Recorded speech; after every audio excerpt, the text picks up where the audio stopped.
Hi, everyone. Welcome to Coaching the Champion Athlete. My name is Brendan Jones. I'm joined here today by Raymond Petras. Welcome, Ray. Hi, nice to meet you. So tell us a bit about yourself, Ray, and your experience with kind of sports athletes and sports psychology. Now, it goes a long back, and I never thought of getting into the particular area. I was from a steel town in Ohio, Youngstown, Ohio, in the United States, and I played sports myself most of my life, and went to college and studied chemical engineering. So I went through 5 years and went to work for DuPont in Richmond, Virginia. Then I went to work for 3M. When I worked for DuPont, I worked in a plant, and I was working with nylon cord tires, nylon cord for the tires. And then I went to work for 3M. When I went to work for 3M, my job at 3M now was to create products. While in school, they taught us the formulas of engineering, but nobody ever taught us how to be creative. And so I decided, well, how do I do that? And I thought, well, to be creative, you need to work with the mind. And so I went back to school. I went to the University of Minnesota to study psychology, and got to really like it. And then I was at 3M one day, and I saw a little flyer. It said they were going to have hypnotists there. And I thought, wow, this is corporate America with hypnotists. I was from a steel town, and I didn't disbelieve it, but I just thought that was kind of different. So I thought I'd go to it. And there were over 300 people there. And that really amazed me. I said, wow, there must be something here. These people are here. And they weren't physicians, but they were lay hypnotists. And they started going through a variety of tests, like you can't open your eyes, or your hands are tightly closed, you can't open your hands. And I opened my eyes, I opened my hands, but I looked around and there were people who didn't. And I thought, well, that's really interesting. Either they're lying or they're not. And why would they come here and lie? And if they're not lying, how come I can't do that? Well, kind of go through to shorten the story, but I got real interested in all this type of thought process and joined an organization that brought in different speakers, and they talked about hypnosis, and I ended up taking a class in hypnosis and then more classes in hypnosis, and found out that I was still having the same difficulty I was at the first session, that I wasn't really, being hypnotized, if you say.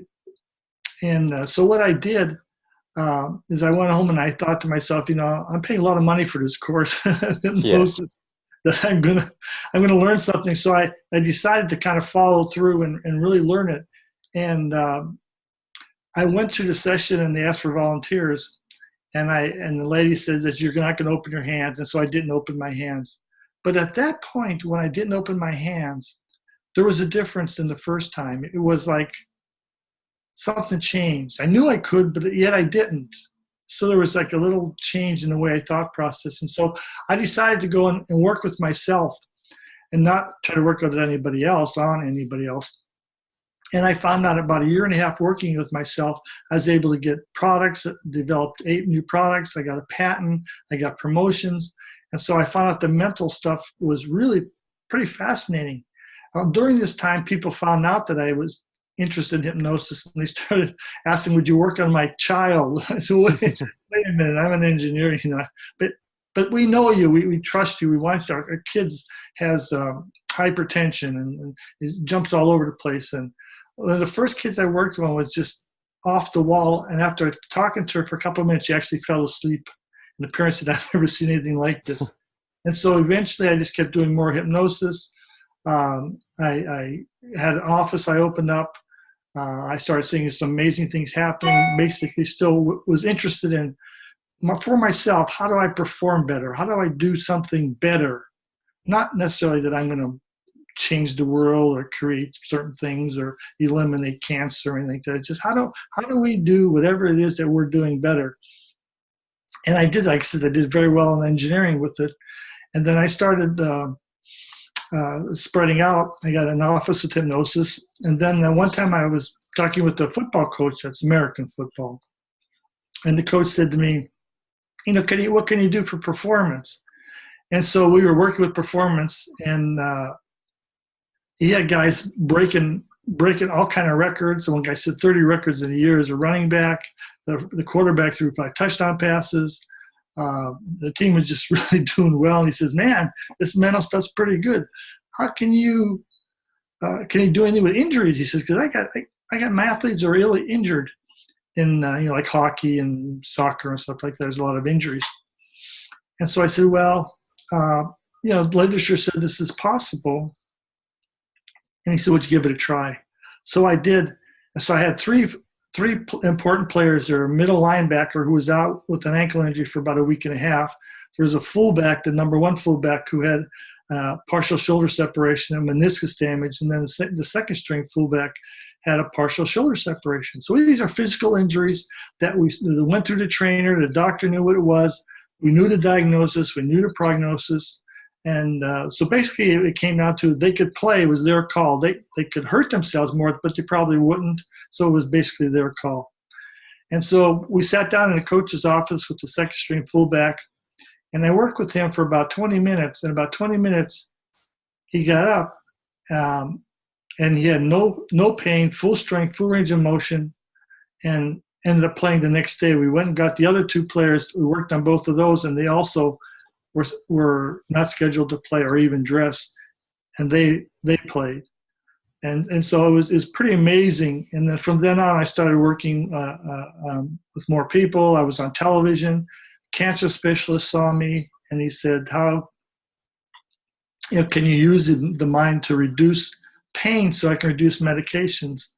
And so we did that. We're very successful at that. So it just kind of continued. So I just on and on and on. So right now what I do is I work with athletes both for performance and injury management, but I also work with the public, if automobile injuries or whatever. So, but my entrance into performance and stuff is a little bit different than most of the people are aware of, because what I do is I use injuries and physical pain and stuff as an indicator and to show the athlete how the mind works and that the mind is important. Because I had an athlete come to me one time and he said, I don't believe in this stuff. My coach wants me here. He was kind of trying to go to Olympics, and he said, I don't believe in this stuff, so prove to me that it works. And I said, well, literature said. He said, hey, I don't care about literature. I want you to prove to me that this works. And I said, well, the people I worked with, and he yelled so loud, literally, that I came off my chair because he says, I don't care about literature. I don't care about the people you worked on. He says, I want you to prove to me right now that this stuff works. And Brandon, if it was one of the smarter things I did, I said, I know it works. I don't know how to prove that to you right now, right here in this office. But if you give me an opportunity to show you a few things, we'll go from there. If you don't like it, I'm not going to badmouth you to the coach. I just say it didn't work. But if you let me show you a few things, maybe it will work. Well, he liked that. I didn't say, I'm the doctor, you listen to me, that we worked together. And he ended up going to Olympics. We did work together. So but he had a good point. He said, prove to me it works. So how do I prove to you or anybody else? We all say, yeah, the mind's important. And the coaches say, yeah, 95% of the game or 80 or whatever it is. But how do you actually prove that to the athlete? I mean, the guy says, when I'm here, yeah, it feels good. But when I go out on the blocks or when I'm playing football or I'm playing soccer or whatever, how do I know it's going to work? And he had a good point. But I found out that most athletes at some point have some physical pain or injury, sometimes not necessarily enough to affect performance.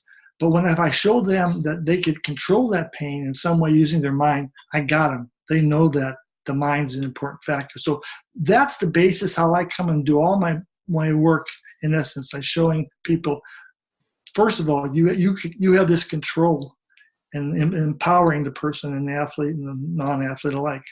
Yeah, it's fascinating. That's a wonderful journey, really. Like if I listen to that and I'm thinking, okay, wow, like this is a journey where you kind of were on the cusp of just figuring out probably, how the mind works a lot more. And then you kind of went into the next cycle of how can I help these guys in terms of manage their pain, but then also increase their performance. Like I'm an athlete, for example, and I'm trying to, break that 10-second barrier for like in terms of 100 meters in Australia. And how would you, in a way, in regards to help me, because I know that in training sessions, pain is obviously like a huge thing, right? Like it's when you can't run anymore, when you don't have that like extra little bit of energy to get to the finish line, or, you know, you're starting to cramp, you're starting to burn up, you know, you're feeling it. How can I control that as an athlete? What techniques?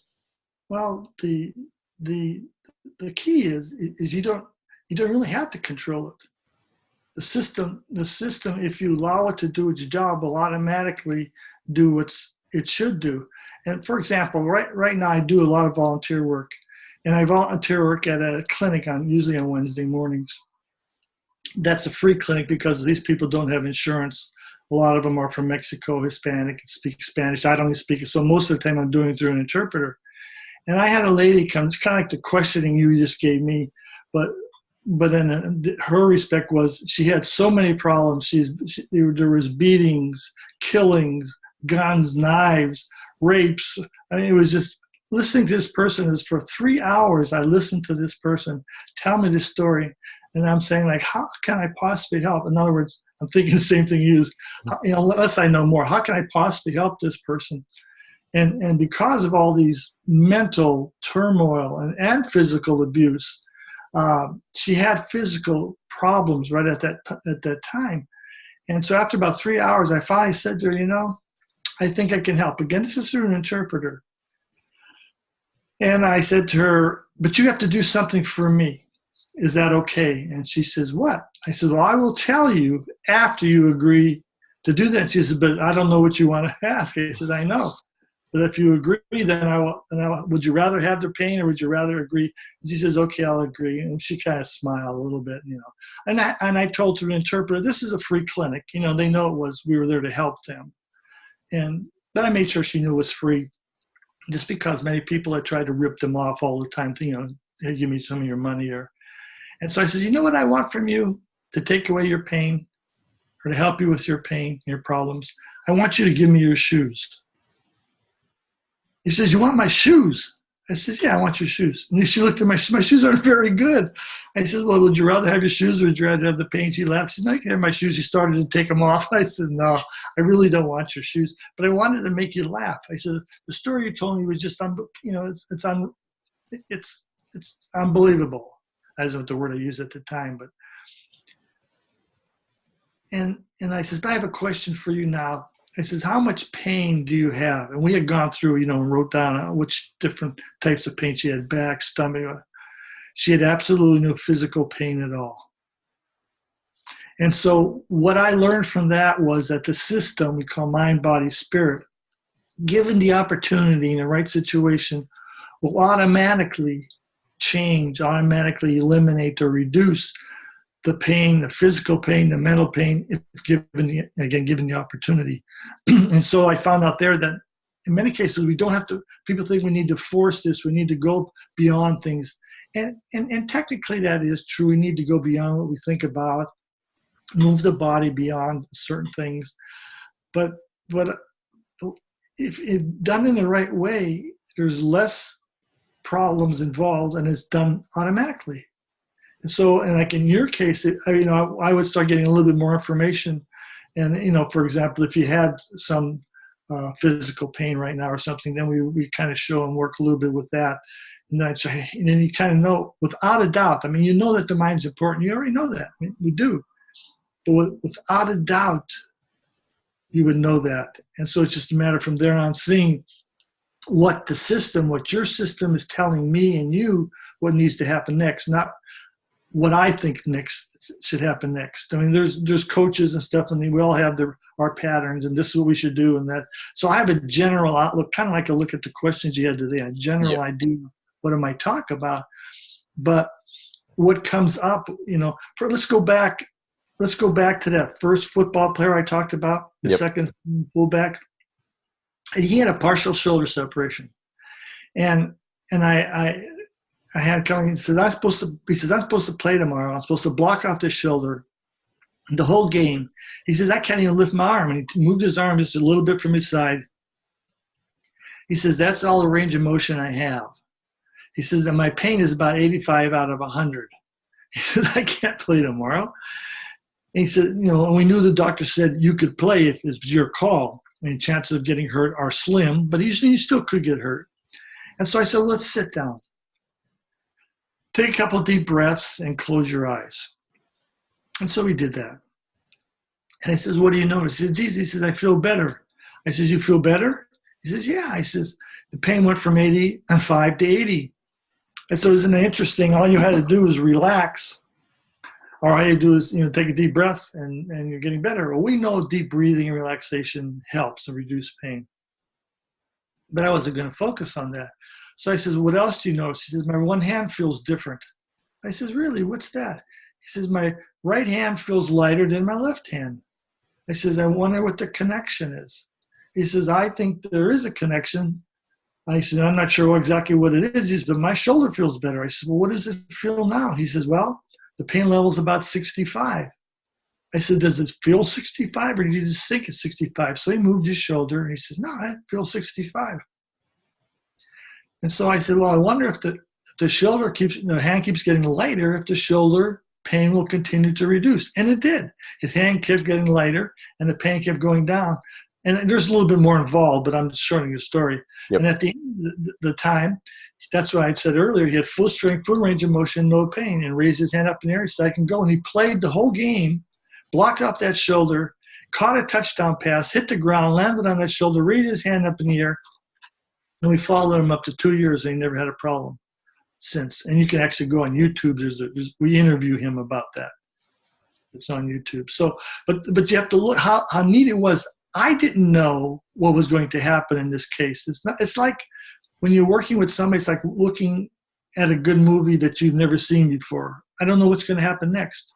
Yeah. And it's with him, I didn't know what was going to happen. So think about how clever the mind is. And, if I had him sit there and think about a pain in his shoulder, he probably would have had more pain, or he'd have really noticed more pain. But his mind made a connection to his hand and made his hand lighter, which was interesting. This was interesting to him, not painful or of any problems.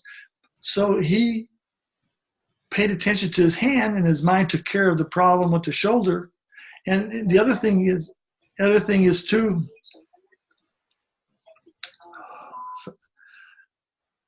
There was some other thing came on that messed me up. So, but he didn't have any problem with it at all after that. And the mind just allowed him to do what was necessary, and the mind will never do anything to harm you. I mean, you can give pills, you can give shots, you can certain things to block, but it's not going to happen because if you let the mind do what it's supposed to do. And so the mind was really neat to show us the way to do it. So it's like the good movie I was telling you about. Yeah, like it's kind of hard. It's sometimes just hard to understand where you go, well, okay, the mind is so powerful, and it has that, effect, because theoretically, if you're looking at it in high performance, especially in sports, like the mind and the central nervous system, it activates muscles like really quickly in terms of explosively for some sports, and it's just remarkable what it can do. And I think if you're looking at, especially at high performance sport, is okay, how do you kind of, in a way, I could say, let's say, for example, the NFL guys that you work with, how do you, in a way, kind of wire them for top level performance? Well, I don't.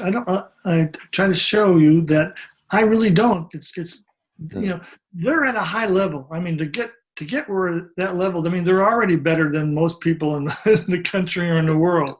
Just like you are. You're still running at, was it 10 something you said? 1090, yeah. I mean, that's better than 90% of the people in the world or 98% of the people in the world. So you're already there. So it's and having an idea like you're going to do certain things. Again, there is a little procedure. I think, okay, this may go first, this might go second. But it comes back to, if you come back to me or the athlete comes back to me with something, I'm going to follow that direction. Yep. And so I'm not really giving them anything. What I'm doing is finding what it is that they do that are getting into when they do it the best, and just get them to do it more often. Just do more often, like triple down on your strengths, like as much as you can. Okay. All right. So pretty much, let's look at a lot of young athletes. I think that's a great one. Is if you get a lot of young kids that are playing sports, are there any kind of mental skills that they can start doing to really kind of understand their brain a lot more? I guess I get, the interesting thing is a lot of the things I did, I did them. And then I went back to school and got the degree that said this is what it's supposed to be, and found out a lot of what the teaching is not what I learned to do. And as far as young athletes, it's pretty similar to any other person. What is it that they need to do at their level to perform the best? They're not going to obviously run, a grade schooler is not going to run the speed that you're running, or Olympic trial speed or whatever, but they can run their best. Yep.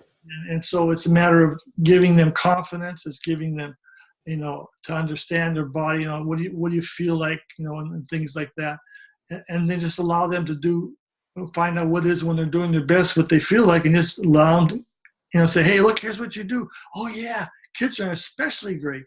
They go, wow, and then they just do that. I had the fortunate.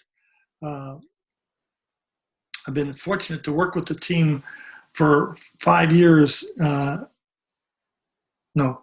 years. We worked 3 years. This is the 4th year. And they're in Missouri, which is quite a distance from where I am in Scottsdale, Arizona. And so I have to work with them over the telephone. And so the past 3 years we had worked, and it's a small school. So it's not it's a big school. It's a small area in a small part of Missouri. And we were working with both performance and injuries. And this is a cross-country team. And what I did was just work with the team a couple of times. And for the past 3 years prior to this year, they won the state title.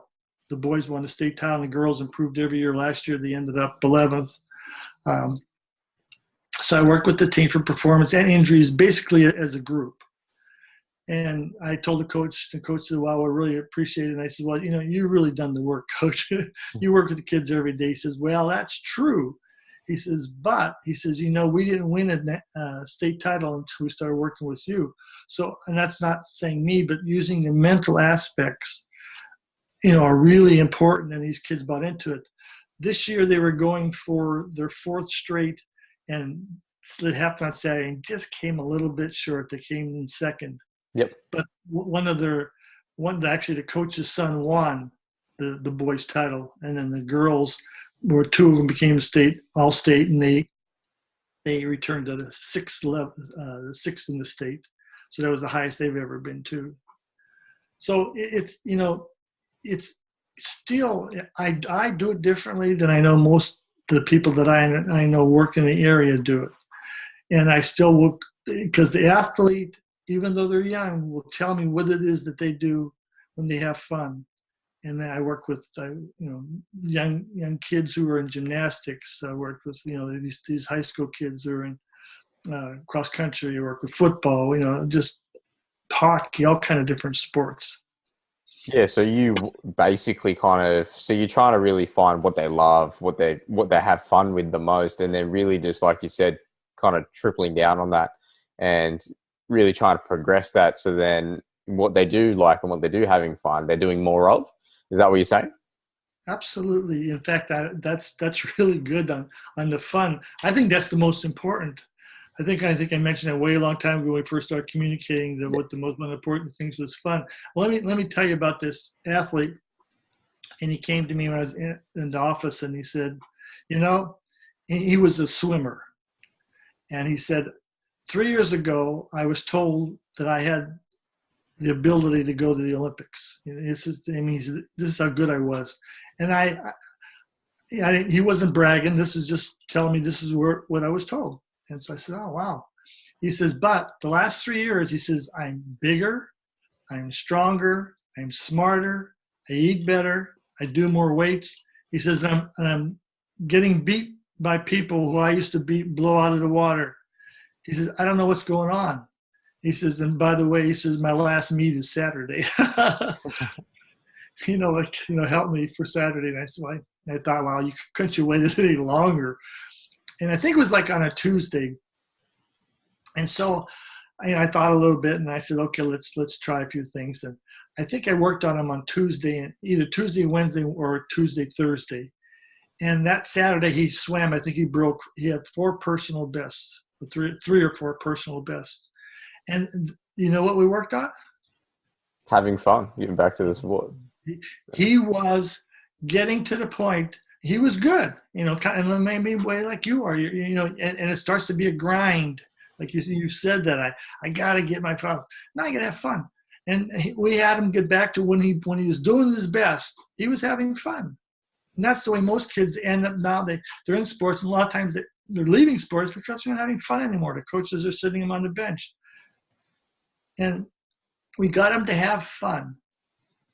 And that's when he did it performance-wise. And just going back to the one we talked a little earlier, I had that lady laugh, basically have some fun. Her physical pain went away.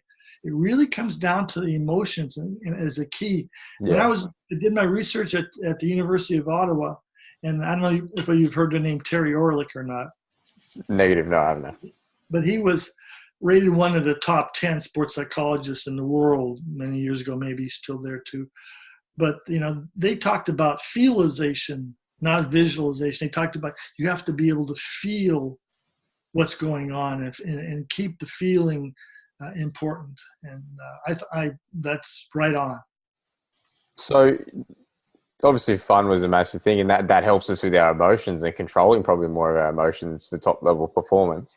When, in terms of for the swimmer, what was his version of fun? What did he love so much about it that, he got a thrill out of? I'm sorry. And so the swimmer that you just mentioned, and the one that made 4 personal bests, and what was his version of fun? What was his version? I guess I can't really say. I mean, that was so long ago for one. But what we did is when I had him, I said, when you're swimming well, how did you feel? Yeah. And then I would go back and I'd say, well, how does your body feeling?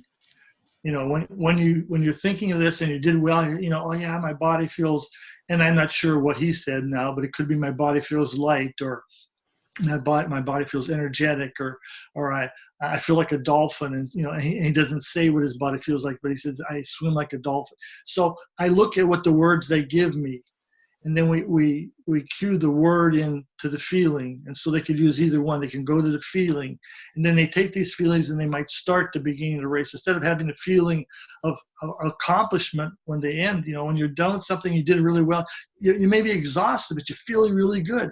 Well, if you started that race with that feeling, how do you think you'd do?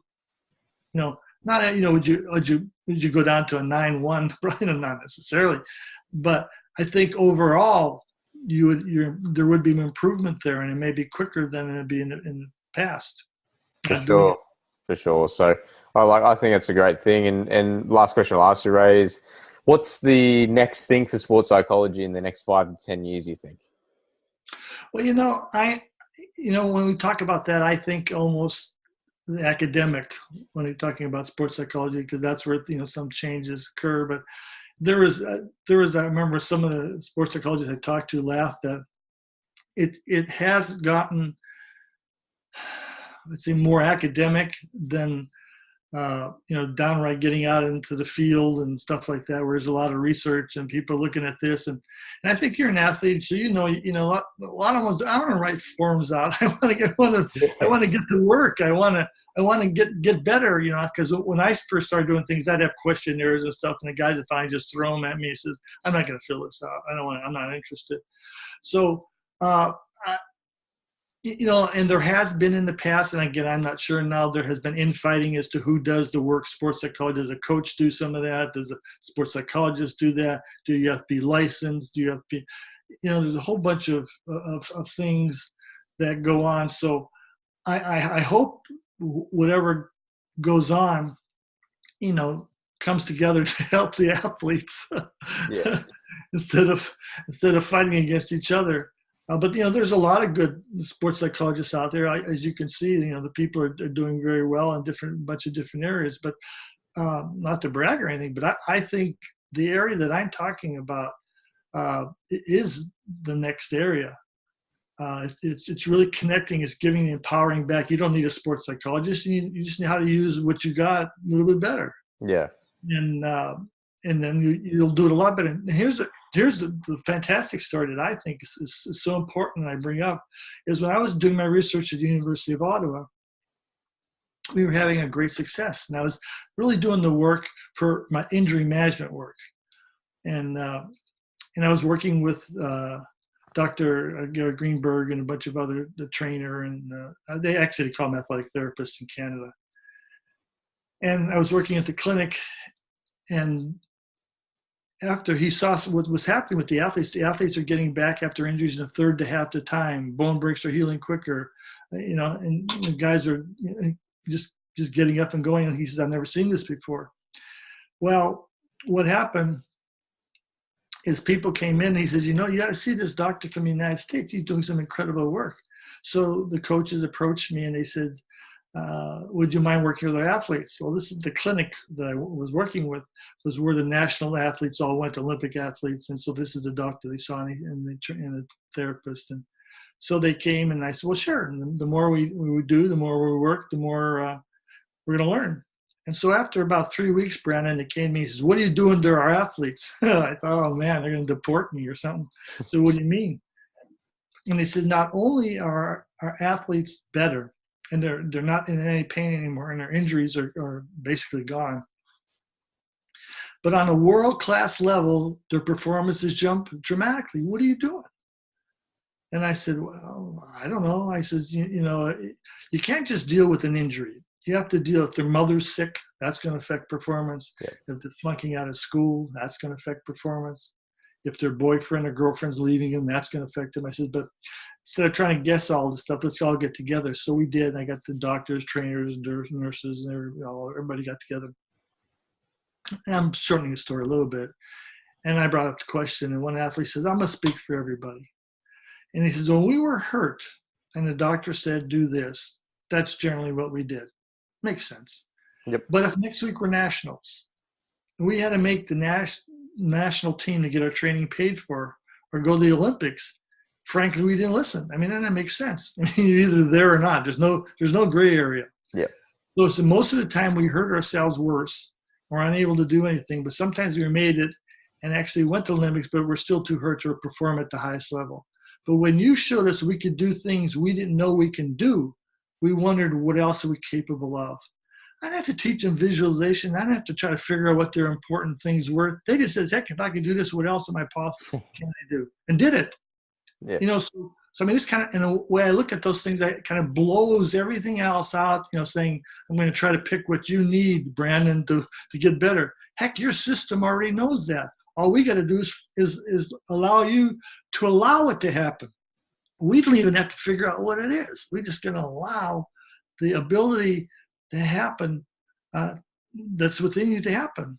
There's another little story that I was telling the kids that went on the track meet about, what are you capable of? You really don't know what you're capable of. You have an idea that you can do, but you're trying to press to something else. And I remember, you know what a portage is? No. Well, and what a portage is and we're in northern Minnesota. We were between Canada and the United States, and there's a lot of lakes, and there's a lot of islands. So a lot of times the lakes are landlocked, and so to get from one lake to another lake, you had to carry the canoe over land to get to the other lake, and that's called a portage, or carrying your canoe and equipment and stuff like that. And so we had been out on a week trip, and we were coming back, and it was the last day. But the last day we had 7 portages, and the last lake before we got to where we were stopping to get back to the cars and stuff was a long lake, and the wind was against us. So we were right in our face. And I happened to be in a canoe with one of the leaders. He's a big guy. We had another lady. We had our equipment plus the equipment of some of the group. So our canoe was weighted down. We had 3 people in it. And we were going, and I was exhausted after we were portaging already to 7. And we were going this canoe with a guy, and I think it was a guy and a lady. and they had just their little equipment in there, and canoe was light, and they were just having fun. And they said, "You want to race us to the end?" And I go like, and the guy, he said, "You want to try him?" I said, "No, I don't want. I'm exhausted. I'm not going to do that." I said, "I don't feel like it."